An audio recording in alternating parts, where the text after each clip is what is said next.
From the pages, change your world.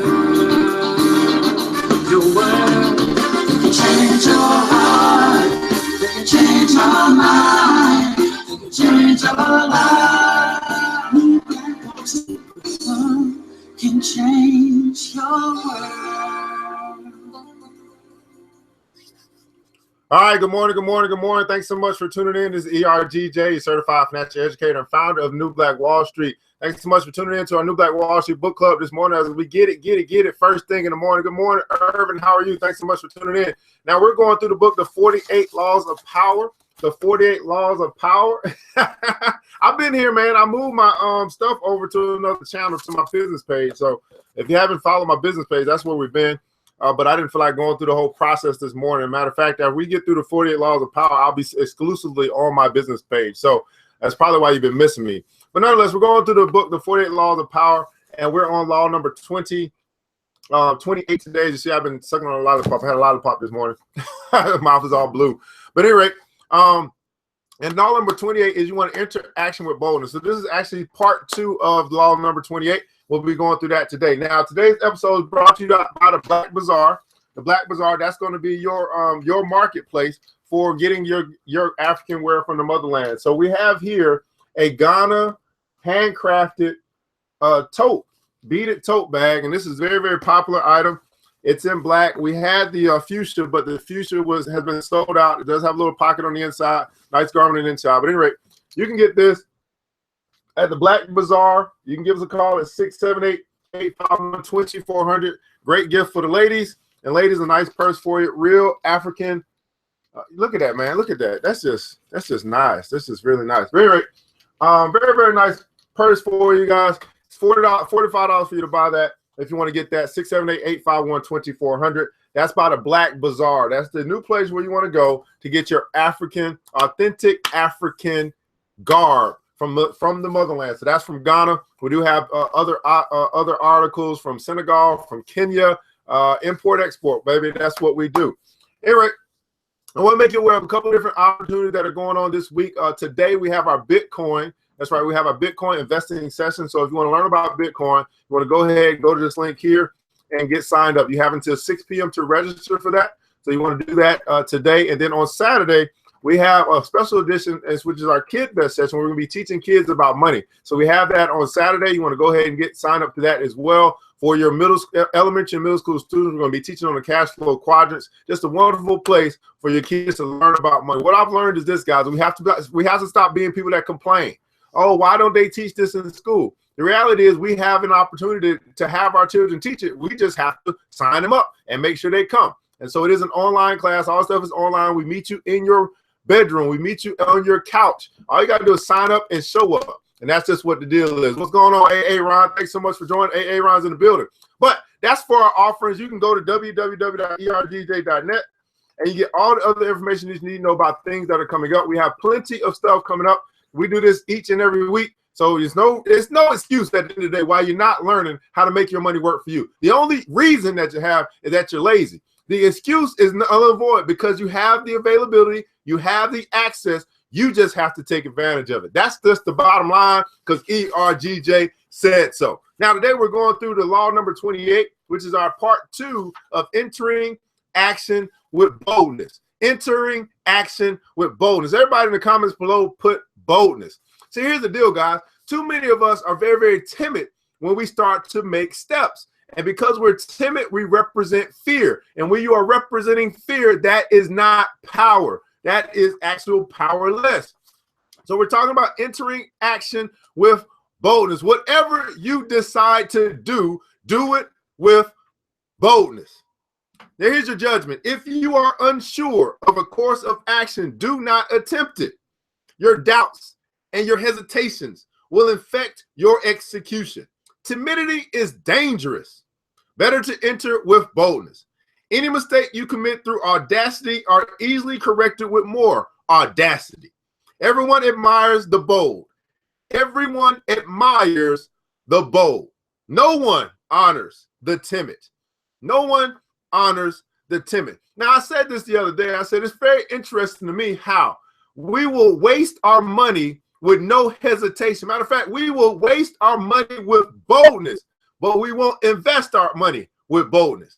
See, we'll waste our money with boldness, but when it comes to investing our money, we are very timid. Stinking thinking. We are bold with throwing our money, making it rain in the club. We're bold with letting our money just flow right out of our hands. Very, very bold, showing the world that we can spend, but won't show the world that we can invest. And I'm saying that you are too bold in letting your money go and not bold enough in making your money grow. Oh boy, I might need to repeat that again. You are too bold in letting your money go, not bold enough in making your money grow. Woo! He's on fire. Here are your keys to power. Most of us are timid. We want to avoid tension and conflict, and we want to be liked by all. Not me. Many, we may contemplate a bold action, but we rarely bring it to life. We are terrified of the consequences, of what others might think of us, of the hostility we will stir up if we dare go beyond our usual place. Listen to this. We're terrified of the consequences. We're ashamed of what others might think of us, of the hostility we will stir up if we dare go beyond our usual place.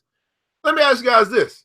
When's the last time you went beyond your usual place? I mean, have you allowed society to confine you in your box? Have you allowed society to confine you in a box just because of your thoughts on how society will accept you instead of not accepting you for who you really are? And I believe that you are bold as a lion. You read it in scripture all the time. God tells you to be bold as a lion, but yet you're timid as all get out. Why? Are you terrified of consequences? Are you ashamed of what others might think of you? Are you concerned about the hostility you might stir up? Matter of fact, I've learned this, that controversy creates cash. Now, I know that's right. We are in an economic sunken place. Matter of fact, I talked yesterday, and I said this. I said it's very interesting. When I talk about network marketing, everybody's feathers get ruffled. And I said, why is that? Why? Because I'm going beyond the usual place. I'm willing to have the conversations that no one else is willing to have. I think it's important that we talk about this stuff. So I'm going to talk about it. I don't care whether you like me or not. All I care is that you respect my opinion. It don't matter whether you like me or not. What matters is that you respect me. And I got to ask you this. Are you more concerned with people liking you, or are you more concerned with people respecting you? Respect brings power. Oh, yes, we're talking about the 48 laws of power. And I know that this is a controversial book, but the reality is it has a lot of strategy. And that strategy is either for you to apply the law to your life, or to at least understand when the law is being applied against you, so you can always be operating in a position of power. In an economic sunken place. Although we may disguise our timidity as a concern for others, a desire not to hurt or offend them, in the fact it is the opposite. We are really self-absorbed, worried about ourselves and how others perceive us. Boldness, on the other hand, is outer directed, and it often makes people feel more at ease, since it is less self-conscious and less repressed. This can be seen most clearly in seduction. All great seducers succeed through effrontery. Oh my goodness. Glossary word of the day. I don't know what this word is. Glossary word of the day. Somebody help me out with this one. Yep, that's why I like reading. EFFRONTERY. Anybody? Effrontery. I'm gonna learn today. Casanova's boldness was not revealed in a daring approach to the women he desired, or in intrepid words to flatter her. It consisted in his ability to surrender himself to her completely and to make her believe he would do anything for her, even risk his life, which in fact he sometimes did. The woman on whom he lavished his attention understood that he held nothing back from her. This was infinitely more flattering than compliments. At no point during the seduction would he show hesitation or doubt, simply because he never felt it. Part of the charm of being seduced is that it makes us feel engulfed, temporarily outside of ourselves and the usual doubts that permeate our lives. The moment the seducer hesitates, the charm is broken because we become aware of the process of their deliberate effort to seduce us, of their self-consciousness. Now, let's talk about this for just a second, because there are many seducers of the Black community. And we allow them to seduce us with charm and get our votes, get our money, get our loyalty. And they have done nothing but seduced us to follow them. We have fallen for their seduction. They have the power, we have not. Charlatans is exactly right. Right? So I want you to think about this for a second, because I know it's talking about Casanova, but this art of seduction. Now, here's the interesting thing. Boldness absolutely has power because people will believe your confidence. Everybody put that in the comments below. People believe your confidence. You could be absolutely wrong, but as long as you are confident, enough people will believe you. Let me repeat that again. I don't think you understand about this thing called power. You could be 100, 1000% wrong. But as long as you are confident in your stance of how wrong you might be, you will have people follow you, because people follow boldness.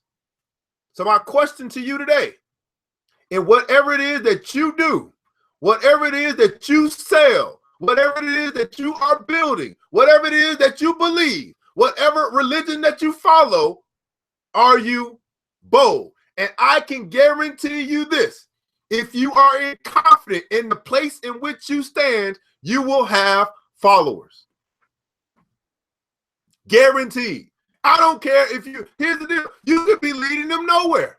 You could be leading them straight to hell. It doesn't matter. If you are confident in what it is that you stand for, people will follow you, because most people are timid and all they want is to find someone that they can believe in. And they will believe in people that they're confident in. And the people that they're confident in have exhibited confidence. Are you bold in your stance for whatever it is that you believe in? Whether that be Black pride, whether that be gay pride, it doesn't matter the subject. I'm just simply saying, are you bold in your stance? If you are, you'll have people follow you. That's right. Aaron said, just because you are awake don't make you conscious. Absolutely. Now, the next level of this is that your level of discernment, your individual level of discernment, helps you to see if you are being led to the slaughter or you're being led to enlightenment. That's your discernment. And I'm sorry to say this, but the Black community seriously lacks discernment. They can't see real from fake. They can't determine a seducer from a real, from who is really real, who is actually about their community. They fall for anything. As long as it comes and it feels good, they follow it. As long as it comes and it sounds good, they follow it. They do not vet these people who come into their community and say, are you really for us, or are you just putting on a little trick, this 3-month trick, and we're going to follow you, we're going to give you our loyalty, we're going to invite you into our house, we're going to dance with you, we're going to eat with you, but you ain't never been here before. All of a sudden, you pop up out of nowhere and you're for our community? Really? Discernment in the Black community, I'm sorry to say this, but I believe is at an all-time low. Woo! We got all that from seduction. All right. Where was that? Oh, boldness. Boldness directs attention outward and keeps the illusion alive. Listen to that. Boldness directs attention outward and keeps the illusion alive. Now, again, we're reading this book because it gives strategies to power. And I got to ask you this. How often have we been seduced and believed a lie because the messenger was bold? Woo! How long has the Black community been seduced to believe an illusion all because the messenger was bold? Should I wait? I should keep going. Yeah, I'll keep going. I'll keep going. And so we admire the bold and prefer to be around them because their self-confidence infects us and draws us outside of our own realm of inwardness and reflection. Few are born bold. Even Napoleon had to cultivate the habit of on the battlefield, where he knew it was a matter of life and death. In social settings, he was awkward and timid, but he overcame this and practiced boldness in every part of his life because he saw its tremendous power. How it could literally enlarge a man, even one who, like Napoleon, was in fact conspicuously small. We also see this change in Ivan the Terrible. A harmless boy suddenly transforms himself into a powerful young man who commands authority. Everybody put in the comments below, command authority. Or we can say command respect. Men, you must command authority. Women, you must command respect. People don't respect you just because of that they know you. They respect you for what you stand for and how you carry yourself. You must command respect. Let me repeat this again. I didn't say you demand respect. You don't get respect by demands. You get respect by command. Command comes in how you carry yourself. So ladies, don't be upset when you get disrespected when you don't command respect. Don't be upset when you got a man that's lusting over you when all your titties are hanging out and you don't command respect. You don't demand it. You don't get respect by demand. You don't tell somebody you must respect me. That doesn't get you any respect. You must command respect. You must command authority by what you stand for and your boldness to stand for it. Now I feel like I'm teaching today. I'm preaching or something. I don't know what I'm doing today. Woo! He commands authority simply by pointing a finger and taking bold action. You must practice and develop your boldness. You will often find uses for it. The best place to begin is often the delicate world of negotiation, particularly those discussions in which you are asked to set your own price. This happened to me probably 3 weeks ago. You're asked to set your own price. How much, in other words, T-Bone or AA Ron, whoever listening right now, I don't know who's here. If I were to ask you, how much does it cost? How much does your service cost? I'm willing to pay whatever. I need your service. How much does your service cost? That question, how much should I pay you? That question is going to bring out one or two things. It's either going to bring out your boldness to say, this is what you owe me. This is what it costs. Or it's going to bring out your timidity, which says that, well, I don't want to tell you too much because I might lose your business. That's timidity. But boldness says, this is how much my service, my product, this is how much I cost. If you want to do business with me, here's how much you will pay me. Boldness says this, pay me. Timidity says this, I don't want to scare you away by how much I think that you can afford. So if I were to ask you today, how much does it cost for your product, for your service, for your speech, for your attention? Are you bold in your price to say, pay me? Or are you timid in your approach to say, well, I don't want to charge too much because if I tell you too much, you might not do business with me. You hear all of that? You hear all of that hesitation, all of that fear? That automatically puts you in a position of subjugation, of submission in the negotiation process because you are timid in your price. Jeff says that the price is the price. This is what it is. Take it or leave it. I'm sorry. There really is no negotiation, because here's what it is. I'm sorry if you can't afford my services, but you might need to go find someone that's of less quality than what I bring to the table. Woo! How often we put ourselves down by asking for too little. How often we put ourselves down by asking for too little. When Christopher Columbus proposed that the Spanish court finance his voyage to the Americas, he also made the insanely bold demand that he be called Grand Admiral of the Ocean. The court agreed. The price he set was the price he received. He demanded to be treated with respect, and so he was. Henry Kissinger, too, knew that in negotiation, bold demands work better when starting off with piecemeal concessions and trying to meet the other person halfway. Set your value high, and then, as Count Lussick did, set it higher. Understand this. If boldness is not natural, neither is timidity. So boldness isn't natural. Well, neither is timidity. So faith might not be natural, but neither is fear. So where did you learn it from? It is the acquired habit picked up out of a desire to avoid conflict. If timidity has taken hold of you, then root it out. Your fears of the consequences of a bold action are way out of proportion to reality. This is good stuff. Your fears of the consequences of a bold action are way out of proportion to reality. And in fact, the consequences of timidity are worse. Your value is lowered, and you create a self-fulfilling cycle of doubt and disaster. Reminder, the problems created by an audacious move can be disguised, even remedied by more and greater audacity. Fortune, everybody put this in the comments below. Fortune favors the bold. Fortune favors the bold.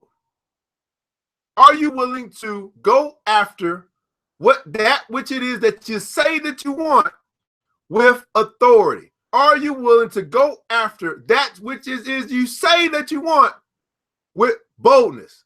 Fortune favors the bold. Now here's your image. Here's what you want to imagine as it relates to this section that we've talked about today: the lion and the hare. The lion creates no gaps in his way. His movements are too swift, his jaws too quick and powerful. The timid hare will do anything to escape danger, but in its haste to retreat and flee, it backs into traps, hops smack into the enemy's jaws. And here's your authority for today as relates to what we talked about today. I certainly think that it is better to be impetuous than cautious, for fortune is a woman and it is necessary. If you wish to master her, to conquer her by force, and it can be seen that she lets herself be overcome by the bold rather than by those who proceed coldly. And therefore, like a woman, she is always a friend to the young because they are less cautious, fiercer, and master her with greater audacity. I found in my life as a man, it's been much easier to get what I pursue, especially a woman, when I've been bold, when I approach her with authority. How about you? Women, have you found that to be the same?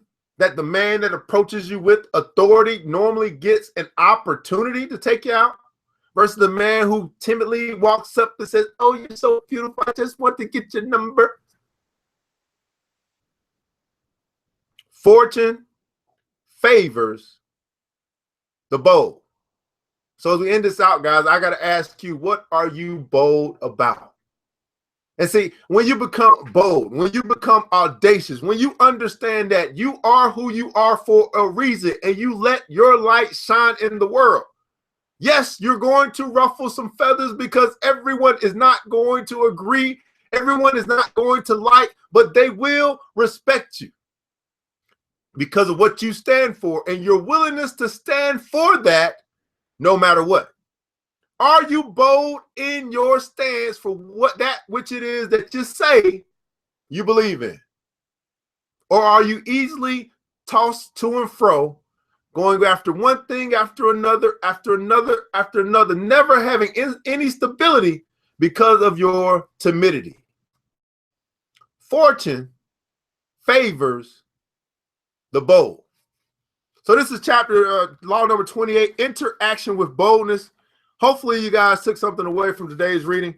Again, 48 Laws of Power. We read this book not only because of this controversy, not only because of the strategy, but we want to learn how to apply these rules into our life. But at the very least, we want to understand when these laws are being applied against us so that we can always be operating in a position of power. Well, I believe that you have the power. I believe that today's lesson is going to allow you to walk out in your boldness for whatever it is that you are going after.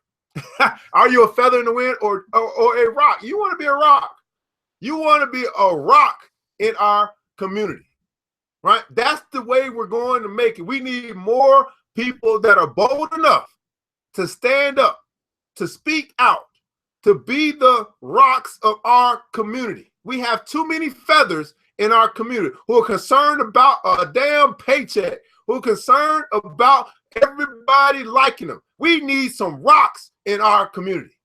Well, guess what, guys? You found at least one, okay? You found at least one. I will not bend. I will not bow down. You found at least one. And I know I got some other ones that's in this. It is in this stream right now. So I know I found at least two. I see two. I see how many rocks do I have watching us right now? If you are a rock, go ahead and put in the comments below #rock. I need to know if you smell what the rock is cooking. How many rocks do we have watching us right now? Are you bold enough to stand for that which it is that you say that you believe in? Well, guys, this is ERGJ, certified financial educator, founder of New Black Wall Street. This is the New Black Wall Street Book Club, and you're going to learn today. So there's a reason why we read. We read because if we change the way that we think, we'll change the results that we have in our life. And I believe that as we read this, we'll begin to master these laws and always operate in a position of power, especially when it comes to business, when it comes to us doing business in this society, in this capitalistic society. We're learning their strategies. Now we can actually use those strategies on them. Well, today's episode has been brought to you by the Black Bazaar. And again, we do have the lovely women's purses available to you. This is a black Ghana handmade crafted purse, beaded purse. You can give us a call at 678-851-2400. This purse is $45.